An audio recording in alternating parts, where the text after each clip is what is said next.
Your credit card company is making money off you in 5 different ways right now, and chances are you don't know about at least 3 of them. This isn't some conspiracy theory. This is exactly how the credit card industry was designed.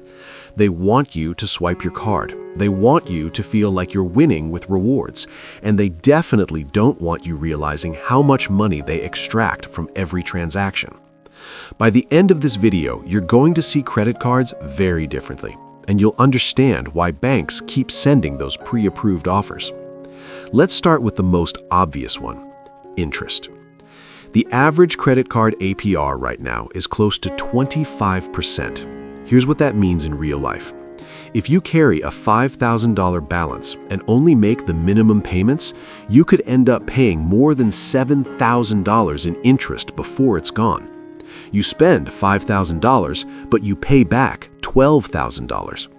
The bank just made thousands of dollars for doing nothing except lending you money you already spent. And here's the trick most people don't realize. That interest rate isn't random. It's carefully calculated to be just low enough that people accept it, but high enough to keep millions of people stuck in debt for years. The minimum payment is part of that design, usually 1 to 3% of your balance. If you only pay the minimum, most of your payment goes toward interest. The balance barely moves. Month after month, it feels like you're paying your bill, but the debt barely goes down. You could be paying that same purchase off for 10, 15, even 20 years. For banks, minimum payments are the dream. You paying them for years. And when millions of people are doing this at the same time, the interest alone becomes one of the biggest profit engines in the entire financial industry. Now here's the second way they make money. Every time you swipe your card, the merchant pays the bank a fee, usually 2 to 3%. So if you buy something for $100, the store only receives about $97. The bank takes the rest. Now that might not sound like much, but think about how many credit card transactions happen every single day. Groceries, online shopping, gas, restaurants, subscriptions, travel bookings. Those tiny percentages add up to billions of dollars flowing to banks every single year. And here's the part most people miss. Businesses don't absorb that cost. They raise their prices. So even if you pay your credit card off every single month, you're still paying more for everything because those fees are already built into the price. In other words, the bank gets paid whether you carry a balance or not. Now, before we get into the other ways credit card companies profit from you, take a quick second to subscribe to the channel. If you want to understand how money, banks, and financial systems really work and avoid the traps most people fall into, subscribing helps you stay ahead. Now let's continue. The third way banks make money is late fees. Miss your payment by even 1 day and you can be hit with a $30 to $40 fee. That might not seem like a lot at first, but banks collect billions of dollars every year just from late fees alone. And what many people don't realize is how easy it is to trigger one. Maybe you forgot the due date. Maybe your payment processed a few hours late. Maybe you were traveling or simply busy. One small slip and the fee appears instantly. And it doesn't stop there. A late payment can trigger a penalty interest rate, pushing your APR even higher. Now, suddenly, the balance you already owed becomes even more expensive to pay off.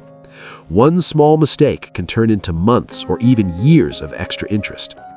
The fourth way banks make money is annual fees. Some credit cards charge $95, $500, even $700 per year just to have the card. They justify it with travel rewards, cash back, exclusive perks, and airport lounge access. And for a small group of people who use every benefit strategically, those perks can actually be valuable.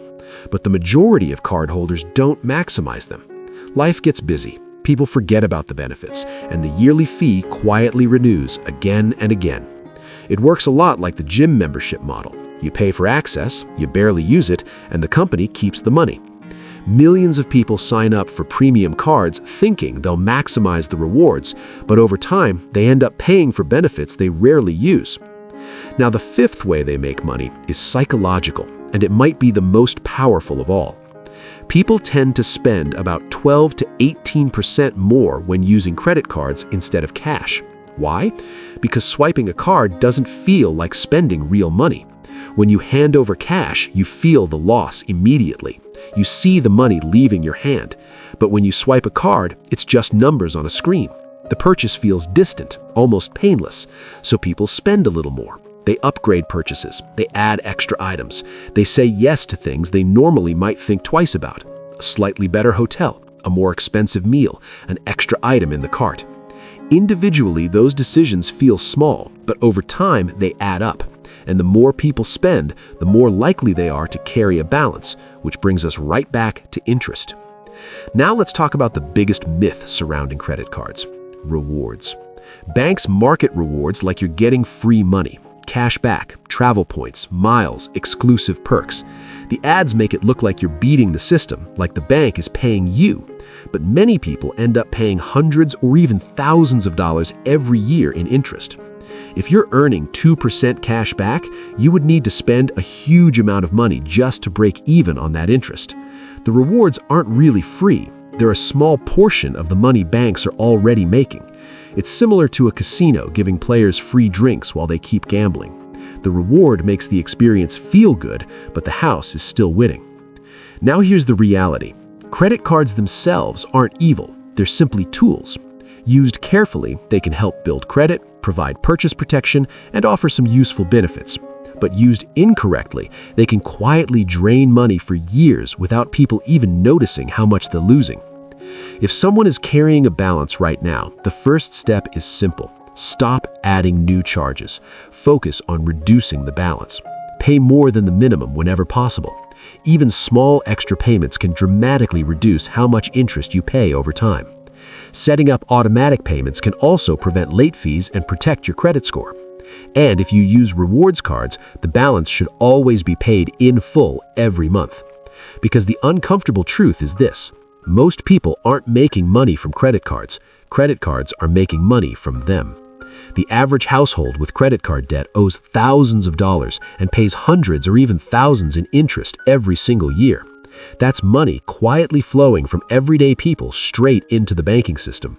And when someone checks how long it'll take to pay off a balance by only making the minimum payments, they often see something shocking. Sometimes 15, 20 years, or even longer. A single purchase today can follow someone for decades. That's the trap. The system is designed to keep people swiping, keep them paying, and keep the bank collecting. But once someone understands how the system works, they can start making smarter decisions with it.